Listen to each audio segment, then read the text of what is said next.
name is Sam Jenks, and welcome to another episode of The Way We Source, a podcast hosted by Kodiak Hub, where we share our talks with procurement practitioners, leaders, experts, consultants, content gurus, and people that we find downright inspiring, diving into the role that sourcing and procurement plays in the way that we live. If you like today's episode, make sure to rate the program and give us a follow. Today, we have the pleasure of hosting a mover and shaker in the future of the procurement industry, an innovative professional who is passionate about ESG and workforce management, a senior member and fellow at Chartered Institute of Procurement and Supply, bringing over 15 years of experience in supply chain and procurement from businesses like Lang O'Rourke, currently serving as CEO and founder of Nutral, Mr. Alex Gosney. Alex, welcome to the show. Cheers, Sam. Lovely little intro there. Very nice indeed. Very nice indeed. Great to be here today. Thank you for having us on. Yeah, happy to have you on. You deserve it, Alex. Why don't we get right into things? I'm curious, what exactly does procurement and sourcing mean to you? So for me, sourcing is something that you do when you go to the supermarket on a Saturday or wherever it might be, and you're sourcing different goods. So it might be you go and get your croissants from one shop, and then you go and get your detergent from another shop.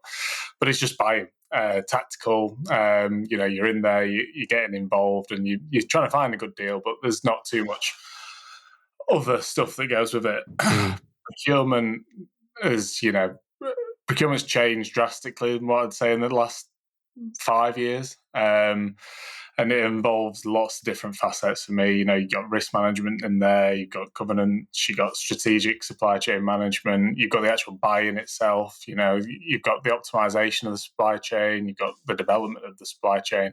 It's such a broad term that tries to encompass so many different challenging, I suppose, aspects of what we do on a day-to-day. I think how much procurement's changed even over the last 5 years.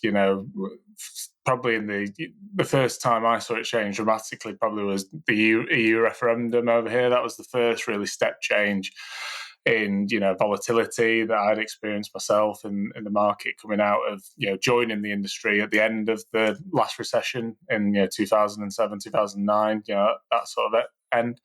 It was the first time personally I'd experienced that, so it was very interesting to see. But I think procurement also are becoming more like governments in some respects, because they are having to consider the E, the S, and the G, and procurement, usually the top, which cost savings is still important, but that used to be number one. And I think they're being asked to act more like governments now, and set policy for supply chains to develop into organizations. Yeah, it's becoming a more holistic role. When you joined at the turn of the last recession, 2008, you said in the space of procurement. I'm curious, what made you decide to work in the space? Did you choose the role, or did the role choose you? A bit of both, I'd say. So going into university, I literally had no real clue in terms of what I wanted to go and do. Wanted to be a pro sports player up until going to university. That didn't play out. Okay. And it was just a corridor conversation with a teacher who said, "You like sport, you're pretty good at maths, why don't you go and try?" It was quantity surveying in construction. And it was actually, through just looking to try and get some industry experience through my flatmate who was also working at this organisation. We sort of landed at Lang O'Rourke. And it was that journey really that got me into, I suppose the start was quantity surveying, but then also into the buy-in sort of process in terms of what it meant into construction. And that was, very elementary at that stage, but it didn't take long, having gone from university into then a placement, into sort of falling in love with the construction industry especially, but also, the supply chain. It became a founding love in the end. Cool to hear. I mean, we love the space, and we're happy that you do as well. 15 years flash forward, what made you found the business that you're in today at Nutral? I think like many people who have been in industry, there's always niggles, in terms of when you're working in big sort of blue chip organisations, in terms of things that, again, you're looking to solve, but maybe you can't find the right supply chain partner to go and solve it with. Right. And, it was the very same thing when we went to find Nutral. We had a few different conversations with different government bodies around transparency on worker pay. And although we could get the transparency, it was tough to get there. It took a lot of questions to get there. So we wanted to create a full end-to-end workforce management platform and service that gave that visibility to our clients. So I think, like a lot of people in my space, you've having gone from industry into founder, you sort of have the problem, and then I suppose you try and go and fix it yourself. Yeah, that's an interesting way to be able to enter, right? Is feeling it on the other side as a practitioner. What exactly is that gap, that problem in the market that you're aiming to fill at the business? So a big challenge that all industries have, transparency in supply chain. So it doesn't matter if you're in workforce, which is sort of our niche, or whether you're looking to procure some steel work or whatever it might be.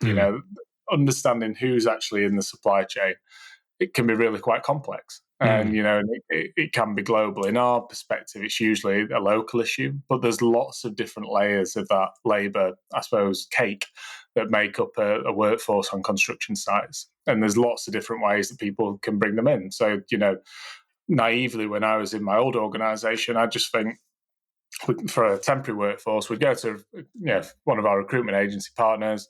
They bring the worker in, they pay the worker, happy days. And my naivety sort of led to us finding the problem. There was that actually the recruitment agencies don't necessarily pay the workers. They're paid through a payroll intermediary, which introduces another party in there, and then there's the worker underneath. And with like any supply chain, when you get different layers and layers that you can't gain visibility of, there's potential costs and there's potential risks that are brought there. So we try and give that end-to-end sort of string from top to bottom, from the client into the agencies, bringing on the intermediaries and the worker, so that we can manage the risks up and down the chain. And there's often a hell of a lot of value that can be driven there. It's not just about risk. There's also all the value that can be sought from working with these fantastic organisations. And I think one thing that's changed maybe since I started in industry is people wanting to train, upskill, and really work closely with the value chain. And I think you can't work closely with organisations that you don't know there, and there could be untapped value that you just don't know. So I think a key differentiator of ours is showing them the full picture, so they can go and work with different organisations. So there might be a huge opportunity that they've just brought on, and actually this specific organisation can tap into a resource which is really elemental for delivering a construction project in the main. So we're very big on the transparency piece, and I think it's something that people have tried to do before, but I think with the advent of new technologies and new practices, we've just been able to bring that to market and offer our clients hopefully tremendous value. Awesome beginnings and a great problem that you're trying to solve. I think transparency is necessary in a global supply chain, especially the types of businesses that you're talking about and the industry that you're talking about. If you look at your career, right, you were a practitioner before you switched over to becoming a consultant. And I would love to double click a little bit on the life of a founder, right? It's a unique one. It's a unique journey that you choose to take. Why'd you switch? I think it was a passion. So the organisation, like Oroku, I spent the majority of my career with, were a fantastic organisation for investing in people. And they're very, they constantly want to go invest back in the people in their organisation. And part of that journey was going back to university to do a master's. And being fortunate enough to be in that environment around, the people down in, the Judge Business School down at Cambridge, sort of really got the juices flowing then in terms of, going to be in that environment. Now, having stepped out of one environment into the next environment, sometimes it feels like you're jumping into a frying pan, but, it's hugely exciting and hugely rewarding, in terms of the value that you can create, but also the value that you can deliver on a day-to-day basis. So, the only one bit of advice that I'd give is just go with your eyes well and truly open, because it's not all pretty pictures, and we were laughing beforehand. Turning conversations into contracts is something that is a challenge. And coming from procurement into, I suppose, into a sales role, Right. You're also going on to the other side of the fence as well. So it's been it's been great, absolutely great, and I'm fortunate that I love what I do on a day-to-day basis, and that provides the momentum behind what I do. Well, I mean, the thing that you hit upon there is both journeys are equally as rewarding, right? The journey of being a practitioner in a global org or being an entrepreneur equally as rewarding. And what were some of the most rewarding lessons that you learned as a practitioner that you're now taking into being an entrepreneur? Maybe one or two practical items or tips that you can be able to provide our listeners with. I mean, you gave us some color there, but if you can expand upon that. Both are interrelated, but I'd say the two most important things for me are people and culture. And that was driven coming out of a family business on the practitioner side of it, and the investment in people. So you've got the best people to deliver and the best culture to support those people to go and deliver, Right. are even more important when you're in a small organization where you're such a small team. And you're reliant on each other on a day-to-day basis, not just from a work perspective, but also on a personal perspective. And you've still got that when you're a practitioner, but when you're such a tight-knit community, you're all so interdependent on each other. And I think, if you don't get the right people and you don't get the right culture, ultimately, I think you're just set to fail. Because you can try really hard, but you'll be just trying so hard and just failing. Well, and I think that investing in the people can drive good culture. But do you have any things that you've learned along the way? How do you create good culture and good people? I think some real simple things. Be really authentic. Be really truthful, open, and transparent. We try and be as we're really transparent, both in terms of how we operate internally, and that's in terms of sharing financials with all the team, sharing forecasts with all the team. So it buys everyone into that journey we want to get. Try and truly. And everyone will have heard it a million times, but you can see the values that are up on people's walls, and trying to truly bring the strategy and the process back to those values so that everything underpins what you're going to do. We're on the B Corp journey ourselves, and that's challenging. It's not easy. It's not meant to be easy, but it's a huge part of what we are. And I think making that clear to people when we are bringing new people into the business can set the right tone to see how their reaction is to join in a business like ours, because you'll know that joining a startup is completely different to and you've got to fail fast and then move forward. And I think being able to have that resilience so you can fail fast, move forward, change, keep going is something that we absolutely look for in our people. But being such a tight-knit community, the support is crucial. I think absolutely crucial. As a guest of ours once said, make sense and translate, and losing fast can help you to be able to do so. If 100%. we talk a little bit about that, and I think that it ties nicely into the authenticity bit, right? As an entrepreneur, you need to be ready to win and lose fast, right? As they say, though, when a loss becomes a learning, it's not winning or losing; it's winning or learning, right? 100%. Why do you think, though, that founders, maybe you don't struggle with this yourself, but with those founders that we've met on the show and that I know, whether they're in the procure tech space or alike, they have a tough time speaking about their losses. Why do you think that that's the case?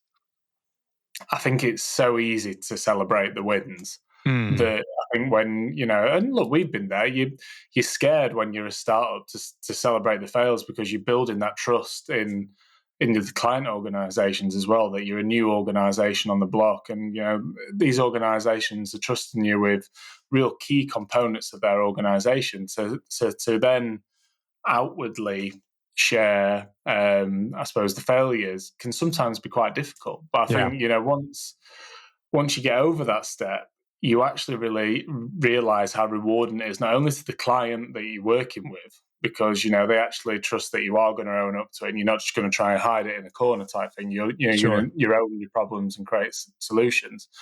But I think the market, in terms of future clients, also see that these organizations do mean what they're saying. They do want to change, and they are looking to push things forward. Exactly what you said, Sam. We'd just be lying through our teeth if we said none of us fail. We must fail 20 times a week at least. And our biggest challenge is trying to measure the failures. So, every time, you say you do an experiment, how are we measuring that sort of experiment so we can then learn from it and move on? And that's probably been our biggest challenge is, what is the structure to allow people to fail, safely, but also to understand why you failed so we can actually learn that moving forward. Because sometimes you just, in a bit of a whirlwind, things are going back and forth, you got all these plates splitting. And that's the hardest bit, to try and take that step back to understand, what was actually the reason for failing. Because, we'll have made a load of failures today in the decisions we made, no doubt about it. But if we can make 8 out of 10 of them right, then I think, we're heading in the right direction. Absolutely. When you look at the procurement and supply chain function, because this is kind of an interesting, almost psychological element, right? The function is focused on risk aversion, cost savings, and managing a supplier base in the way that both they can get things at the right quality with the correct levels of sustainability from an ESG perspective, as well as then, the right price. And the price is one of those elements that, of course, brings about a question of how open and transparent and authentic can you be in negotiations and the like. I'm just curious if we double click on that item. Mm-hmm. Can procurement as a function, as a role, function with complete authenticity, complete openness within a buyer to supplier relationship? Great question. I think they definitely can. And I think that I think the relationship between a client and their supplier is changing. Even, we see that even in the engagements we're with, it feels a lot. Cost is still really important. Don't get me wrong, cost is still really important. We work in an industry where, some of the net margins of our clients are, less than 5%. So costs are always going to be important. But I think also organisations also understand, since the referendum, since Brexit, since, UK in crisis, whatever it might be, right, that you need your supply chain. And without your value chain, you ultimately won't go and deliver the products and services you need for your ultimate client organization. And their priorities are also changing. So, we engage with, say, developers in our space, but we also develop with the specialists who deliver it themselves, and trying to connect the dots there as well for, what's coming top down and also bottom up, means that the relationships can start to change and you can start to be a lot more proactive. And I think data helps massively with that, Sam, in terms of being able to really demonstrate, where you are making a positive change. And again, back to failing fast again, where does, some support need? Because sometimes, when you're going through that typical 360 feedback, whether it's, client, supplier, client, there'll always be things that need to be said on the table. And I do definitely see the relationship changing. We're a huge advocate of technology. Technology is a big part of the solutions that we deliver to our end customer. But if I spoke to all of our customers, I think the thing they also appreciate is the sort of old-fashioned customer service that comes with it, and the willingness to also pick up the phone, go and have that conversation.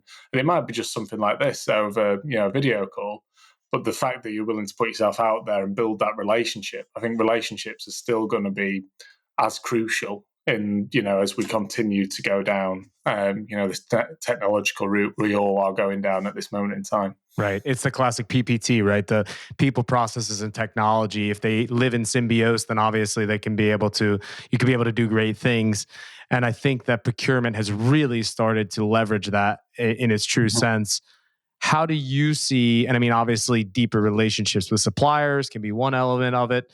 Leveraging technology can be another. Focusing on the right people and process, as well as the culture in the business, can be another element of it. How do you believe that procurement teams, procurement organizations can become a real force within and a friend to really the wider business. Yeah, I think doing a lot of the things that they used to do, but also being willing to change and listen. I think a key part of what procurement does is listen to the organisation. In terms of Great where point. the business wants to go. Sometimes we can come with just solutions and throw solutions in there without taking a step back and listening to what the organisation actually wants, and realising that procurement we also need to change, because what we're doing at the moment won't be the same as we're doing next year, and what we do next year won't be the same as what we do the year after. And I think that willingness to change has always been a challenge for any function, or any business. But the fact that technology is now driving that change at such a fast rate that having a procurement process in a nice, glossy box that is, reviewed every 2 years, every 3 years, just isn't going to work. It's it's got to be much more maneuvering around what is the actual business molding into in a much more dynamic fashion. Business is changing so fast, and it's got so many different pressures coming from so many different areas, whether it be financial, whatever it might be, that procurement needs to be, in my view, so open for change, but open for change in a dynamic way. And how do we create that framework that gets people comfortable around the risk and the governance and having process in place, but also being willing to accept that it's probably more risk not changing than it is to, take a bit of risk and make a couple of changes. I think it's interesting, something that you're hitting on here as well, right? It's in any function. I think that procurement gets this kind of brand that it's very traditional and rigid. And I think that within the function, it has to be in a lot of aspects, right? To be able to ensure that processes function in a particular way, and that that there's no maverick spend in the business. They have to be those policers sometimes. But at the same time, if you look at, as you mentioned, right, procurement 5 years ago to where it is today, there's been a lot of change. I think that the businesses that are willing to, like you said, focus on change and focus on agility, because it's necessary within the function. So I think that it gets a bad rap sometimes. And I think one of the biggest things that highlights that is obviously how procurement organizations, especially best-in-class procurement organizations, have really turned things around related to the aspects of ESG, right? And ESG is a business acronym that has gotten thrown around a lot in the last 2 to 3 years, if not 5 to 10 years. What do you think that corporates are currently getting right at the moment within that space? I think they're getting a lot wrong in that space. Okay. So where's the room for improvement then? I think ESG for me has become so complicated around businesses wanting to tell a story, and had become at risk of window dressing by wanting to tell that story because they feel like they have to tell that story.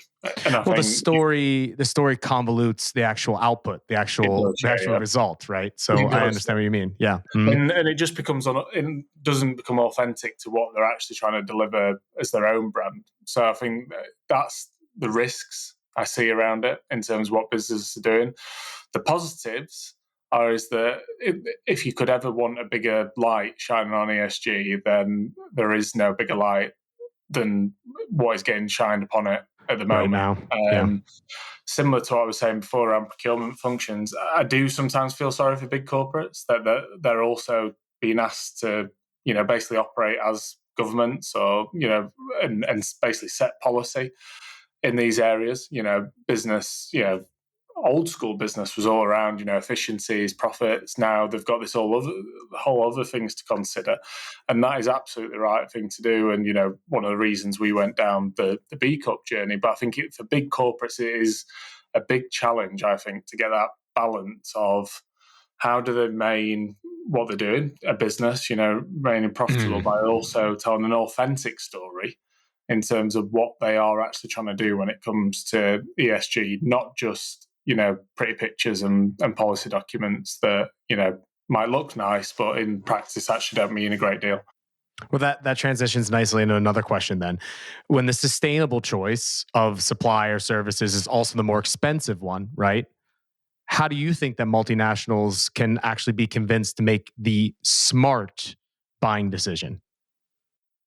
Where's the value? Is the value in making the more expensive choice, or is actually that not the value potentially? I don't think you've always got to make the sustainable choice if that's not actually adding enough value back into the organization. I still think that there needs to be business critical decisions around, is this actually adding the value, and how are we measuring the value, back to, the measurement of it again, or are we just doing this because we think it's the right thing to do because we're scared to tell the story in the right way. I think all of us want to make more sustainable choices. Of course, that is where business is going.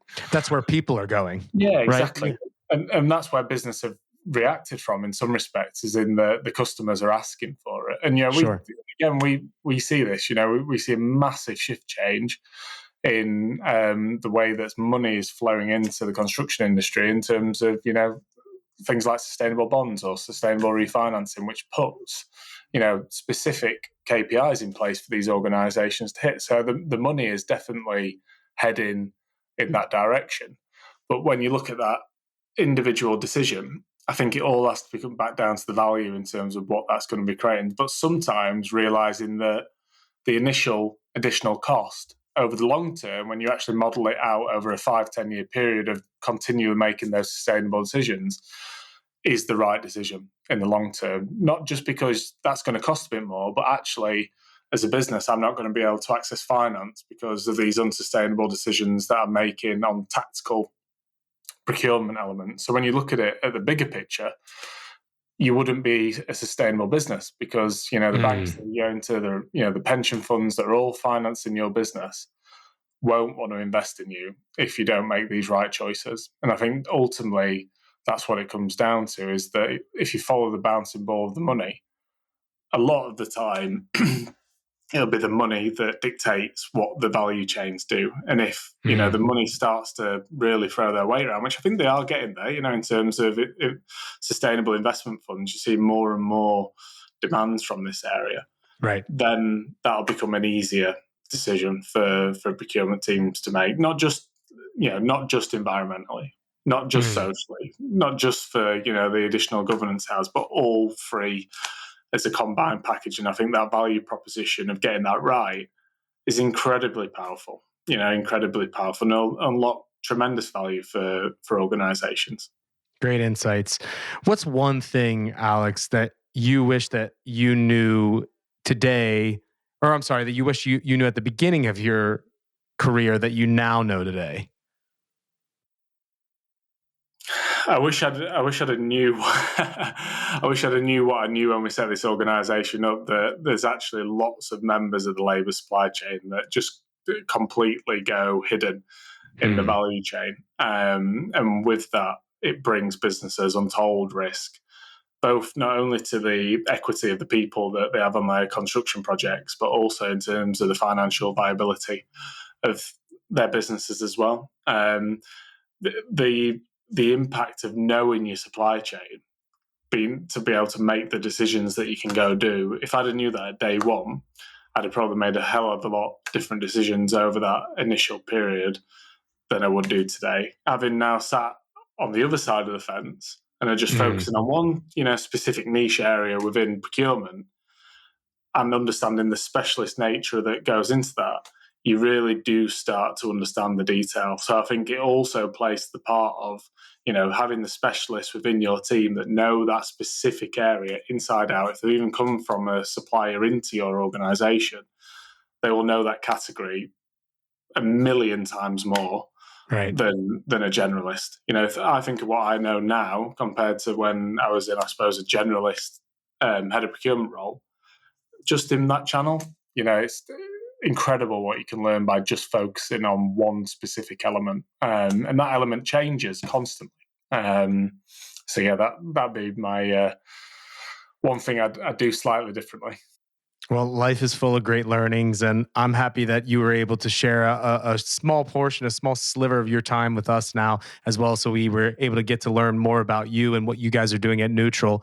I'd like to transition into the last part of the episode where we get to know Alex Gosney a little bit more as a person rather than just as the founder and the CEO of Neutral and a guru within the space of supply chain and procurement. It's our little session where we do a quick fire, our Kodiak moment, as we talk about. You know, Kodak, the old With a camera drink. brand, right? Right, exactly. Kodak, the old camera brand, they had a Kodak moment where they captured a moment in time. Now we want to do our Kodiak moment where we capture just a small moment in time between you and I, Alex, something special, right, for our listeners. Really just 3 to 4 quick fire questions. If you're able to answer them with one sentence or one word, that'd be fantastic. So we keep it quick fire. Great. One thing that you're at a party and you are putting on music. What music are you putting on? What band or what song? Funk music. All right. Okay. Any particular artist? Not a particular artist. I'd go for a little sort of mega mix of different funk music. Very cool. A podcast or a book that you can recommend right now to our listeners?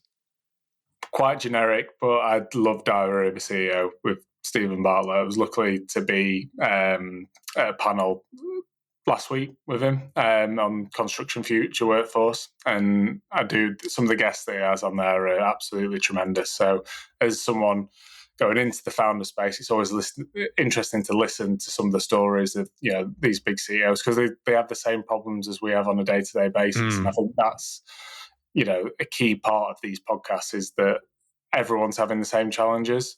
Yep. You're not on your own, and just keep going. Just keep going.